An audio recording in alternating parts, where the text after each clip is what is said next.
Some interesting news has emerged from the House of Commons. What's known as the Borders Bill, talked up by Home Secretary Priti Patel, has passed. Oh. Yes. So if we get the first article up. So the government's flagship Nationality and Borders Bill has cleared the House of Commons. MPs gave the immigration legislation a third reading by 298 votes to 231, meaning it passed to the House of Lords with a majority of 67. The bill, which seeks to curb English Channel crossings and change how asylum claims are processed, was subject to just 9 minutes of debate on Wednesday after Deputy Speaker Dame Eleanor Lang accused opposition MPs of delaying tactics. In any case, the bill has passed. Good. Problem solved, do you think? Probably not. Yeah, I'm sceptical somehow. I don't trust the Tories for at reasons this point. I will go into. But yeah, this is all part of what Priti Patel is calling Britain's new plan for immigration, in light of the absolute mess that has been going on in the English Channel all year and, well, before as well. For a long time Yeah, before. I mean, it got so bad that in November this year, more than 1,000 people arrived in a single day. That is absolutely nuts. God, it sounds like what they put up in Greece and Italy. Yeah, and as we know, 27 people drowned trying to get here after their boat capsized. Horrible thing to happen, but you assume the risks when you take that route. That is what happens when you don't do anything to stop, to discourage people from making the journey, to playing into the hands of the human traffickers. And, well, needless to say, it's the French have some cold blooded in this. Carl has made this point as well. There is a certain entitlement that tells you that I have been denied asylum or denied immigration into this country. I'm going to come in there anyway. They are breaking the law, after all, by doing this. I'm not saying that it deserves a death sentence, but you do need to consider that the first act of many of these people crossing the border to get into this country is one of breaking the law. So I'm not going to trust them much to respect the rule of law when they get in here either. I mean, it's awful when people die like this, but the sad thing is it is the result of political ineptitude which has persisted for a very, very long time. But anyway, if we have a look at the blueprint of this bill, which is here, if we scroll down a little bit so we can see the bullet points, that the Borders Bill will deter illegal migration by speeding up removal of failed asylum seekers and dangerous foreign criminals, introducing new maximum life sentences for people smugglers, stopping illegal arrivals gaining immediate entry into the asylum system if they have travelled through a safe country, increasing the maximum sentence for illegally entering the UK, and establishing powers to process asylum claims offshore for those who arrive via illegal routes. So before we criticise... that all sounds good to me, yeah, but at the same time, it's all words. How many times have we heard strong rhetoric like this before? Many times, going back to David Cameron in the early 2010s, he said many of the same things and never followed through. Theresa May, who went as far as, I don't know, getting a bloke on a bus to drive around a message telling illegal migrants to go home. I think that was as extreme as she got on the matter. And there's more. That's basically the equivalent of the strongly worded message letter, isn't it? Really. She might as well have just got Jeremy Clarkson to drive and say, "Migrants, go away!" And he's with his I megaphone. reckon he'd be very happy to do so. Oh, if you paid him up, I'm sure he'd probably do it. But anyway, many people on the left are unhappy about this. One being, of course, Caroline Lucas, who says it's so depressing to see the vile Nationality and Borders Bill pass. It's one of the most inhumane and draconian bills before Parliament. It criminalises those seeking asylum and gives the Home Secretary power to strip UK citizens of citizenship without even saying why. And she's missed out one small detail here, which is that they are naturalised citizens, as in those who have gained citizenship through immigration. I mean, I still don't agree with that, to be honest. Fair play. As in, I don't think that a government should have that sort of power, to be quite, if I'm being honest, especially if you think about the people who could potentially gain office and what they would use these powers for. I can understand that, actually. The way when you put it in any way that's sort of anti-encroachment of government power, I'm very much on board. Yes, exactly. But if we move on to Tanmanjeet Daisy, who says Boris Johnson has disgracefully got someone of Asian heritage to do his dirty work. So he's actually race-baited Priti Patel. He's pulling the race card on her. Good God. Don't you understand that you should be more racist or less racist? I don't know. You see, given Boris's recent performances, I would actually suspect this is genuinely someone else's idea on this occasion. Oh, Boris never has the good ideas. No. No, I think Priti deserves to be credited for this, as flawed as it is. If she follows through. Yes, but you will like this next one. Okay. Little Amal Oh no! Not little Amal, has please. visited Parliament to protest the bill. Of course Lovely she little has. Amal, the refugee puppets, visited Parliament Square today to support a protest against the Borders Bill, hugging Tulip Sadiq and listening to Jeremy Corbyn before visiting the statues of Mandela, Pankhurst and others. Nice despite the rain. There's your mistake. You never listen to Jeremy Corbyn, Yeah. for the love of God. Little Amal goes all the way up to Scotland and now goes all...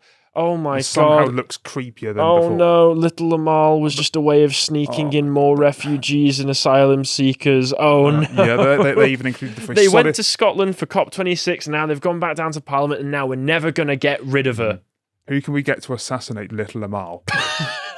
It's not a human being. YouTube, just to clarify. That's true. We're not talking about the person inside them, even if it does look like a gigantic, Symbolically, strange wicker this man. is sick on so many levels that I you could reckon honestly... keep it around till November 5th next year. You got a great bonfire right there. But back to the content of the bill. With all due respect, I think it's fair to say that we've heard this sort of rhetoric before from the Conservatives. We heard the tough talk from Theresa May when she was Home Secretary, when she went as far as creating that poster telling migrants to go home. We heard it from David Cameron himself, who promised to get net migration down to the tens of thousands when he blooming well knew that in the European Union that is impossible. But this time, there does seem to be some, at least some genuine substance of the Home Secretary's intentions. If we return to the first clip here, this is because, as included in the article by the Eye, which we looked at, the bill includes clauses which allow the UK to be able to send asylum seekers to a safe third country and to submit claims at a designated place determined by the Secretary of State. It is believed that the bill, and this is where we have to be careful with how this is being worded, it will give the potential to allow for offshore processing centres to be set up overseas, give the potential to allow for offshore processing centres to be set up overseas, akin to policies used in Australia. It would also give Border Force officers powers to turn migrants away from the UK while at sea, and which makes it a criminal offence to knowingly arrive in the UK without permission. Fair play. That part sounds promising. I will say that. At the very least, offshore processing centres prevents the issue where they come in, get processed while they're here, and even if they are rejected, then they just stay and nothing happens anyway. Yes. One thing I missed out is that the maximum sentence for those entering the country unlawfully will rise from 6 months to 4 years. I'll believe that when I see it. But I'll tell you why I'm sceptical as to whether this bill is going to do all that much. It will probably work as a deterrent to a degree. But I'll tell you why. This point about safe third countries, from how it sounds, you would need to have a compliant safe third country, as in a willing one, in order to actually be able to turn migrants away. So it would have to be. Well, it's probably going. Do we have such an arrangement? I was going to say it's either going to involve some big diplomatic arrangements or a lot of money. Yeah, and if they can't find a suitable destination, they'll be stuck with the same problem. Naturally, they'll be stuck here, and the problem persists. There is also something else which is causing a political stir on the left, and I've alluded to this already, and that is the nationalised Brits part. That is, under Clause 9, those who secured their citizenship through immigration can have their citizen revoked at any point. And I believe, at least I've heard, that this has been done for the purpose of being able to withdraw a migrant's right to appeal a decision. Yeah, I feel that this is also... is this related to Shamima Begum? Because I've seen a number it's an of extension people... of that. Yeah, I've seen a number of people very, very salty online that Shamima Begum had her citizenship stripped of her. And it's like, you understand that she was supporting a terrorist group. Yeah. No, I mean... She was a literal traitor. Yeah, I have to. I'm not entirely sure how I feel about this part of it. It does bring me back to Shamima Begum, but it was obvious, at least to me, in Shamima Begum's case, she couldn't be brought back if there was any chance the courts would let her walk free, because she was a danger for all we knew at that time. But equally, I'm unsettled by the idea that a government should have the right to revoke citizenship on such arbitrary grounds of counter-terrorism. I mean, just imagine if Biden's administration got hold of such rights. I mean, they'll be deporting people for misgendering. Yeah, they've been labelling parents at schools going on about critical race theory terrorists. So, yeah. And we are running low on time, so we're going to have to fast forward to the video, the worst cope video, which I found on this matter. This is from Aspana Begum, who is an MP for Labour MP for where I can't remember. For somewhere stupid Yeah. enough to vote a Labour MP in. But let's just hear what she has to say about the bill. The government wants you to hate me. The Conservatives are trying to push through a Nationality and Borders bill. The aim of this bill is to effectively make it illegal to be a refugee. It would make it illegal to rescue drowning refugees, and it would also give the government the power to strip anyone whose parents were born overseas of British citizenship, something that would affect up to 6 million people in Britain. Now, I could talk about how all these measures are unworkable, ineffective, and would break the United Nations Refugee Convention that Britain has signed up to. But this bill No, I isn't don't about care trying about to come up with a way to solve the refugee crisis. Just like their previous ideas of using wave machines or sending refugees to Ascension Island, the Conservatives don't care if their proposed solutions are ridiculous or inhumane. The whole point of Conservative immigration policy is to cause division and hate. Not quite. No. Well, on the making refugees illegal bit was what struck a chord with me. So I'm not sure. That's not true. Well, how can refugees don't have a legal entitlement to enter a nation, do they? Other than the protection from the Refugee Convention, right? Yeah, the United Nations, which is a useless organisation. That I suppose could be a legitimate argument that one would make, but at the same time, she's making a number of obviously false claims. It's not illegal, as far as I could tell from what you showed earlier, to rescue a drowning refugee. It's just you can turn them away while they're still in the boat, while they're still in the water. It just if means they're that in you're a boat on the way to the country, they're not drowning. No, it just means that you're not obliged to take them to Britain. Yes, which we should not be doing. Which thus may in turn actually stop more people making such a perilous journey. And it may make, I don't know, maybe the French a bit more reactive to this happening if they know that we're not going to come. So maybe that's the idea. That is not spewing division and hate. That is actually trying to find a solution to actually make our borders blimmin' work. Yes. Because nations cannot be nations without borders, and anyone who wants to come in for whatever reasons does not have an immediate entitlement to that, because otherwise nations could not be nations. Nations have the sovereignty to decide. Yes. Except nations reject globalism. Yes. So yes, I accept that we need stricter measures and an active deterrent to stop migrants from coming, because it's got to an absolutely ridiculous stage. But this bill perhaps does transfer too much power to the government, and for the reasons related to the third party, I'm sceptical as to whether it can even really be effective. If you enjoyed that segment from the podcast of the Lotus Eaters, you can go to lotuseaters.com to check out all the premium content we have on the site. Yeah, we've got loads, and it's all really, really good. So why should you sign up? Why should you support us? Well, because you're going to get stuff there that you don't get anywhere else. Like the cultural series that John and I have started, which is talking about the politics and philosophy of science fiction. Because everyone was demanding it. And John was like, let's do Star Trek. Okay. Everyone loved it. And they were like, okay, let's do Stargate. And he had never watched this. And so he's like, is this military propaganda? I'm like, no, it's not military propaganda. It's basically a soap opera set in a science fiction setting. But anyway, we've got really great stuff like that. And then we've obviously got our articles, which have got audio narration for the Silver Tier members, such as this Anti-Civilizational Environmentalism by Hugo, as in, look at them. They want to actually erase civilization. And they're actually not very shy about saying it at this point. But anyway, moving on, we've got interviews with absolute mad lads, such as Miles of Kabul, that you did. Good guy. Did nothing wrong.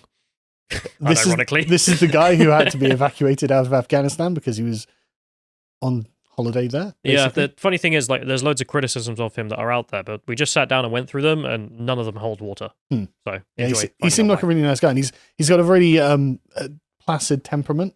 Like, he's not like some sort of raging lunatic or anything. I was really surprised. I expected him to be mad.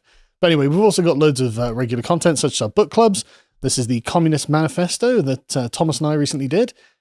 It's very interesting, if you're not a communist, to read the Communist Manifesto, because there are some telltale signs of conservatism that are embedded within it. I know that sounds hard to believe, but trust me, it's in there. Anyway, moving on, we've got our spicy podcast that we can't put on YouTube. Can't carry on talking about that on this channel. Anyway, we've also got the Contemplations, this one that you did with Josh, talking about Parliament. Yeah, so Does it work? This is just an in-depth look at the system and where it comes from and why it's a bit of a meme. Mm. As mentioned, like the House of Lords. Why does that exist? It's literally just because like the lords, the burgesses and the priests and whatnot didn't want to sit with all the barons and whatnot. So they just separated into two groups in the king's chamber, and then that became the two houses. And that's how the system works. Yes. Amazing. And finally, we've got the epochs that Bo and I do every week. This was an amazing one. This was a Life of General Gordon. And I'm really glad I get to juxtapose this with the interview with Miles of Kabul, because you can see that these two characters, these two people, are cut from exactly the same cloth. Like deeply Christian, like crazy adventurers, love living a life of danger. And the life of Gordon of Khartoum is honestly a real thrill a minute. Right now, I didn't know anything about him either, so Bo's taking me through what happened, and I was just wrapped. I had such a great time. Anyway, there we go. And if you want to check us out on Alt Tech, be sure to follow us on Getter. So there's getter.com, and the @ there being lotuseaters_com, because lotuseaters.com didn't work on the @ but it is the But name. you can't put dots in the Yeah. at names. But anyway, go and follow us on Getter. And if you'd like to get access to all that premium content or all the free stuff we also have on the website, go to lotuseaters.com and subscribe. Thank you.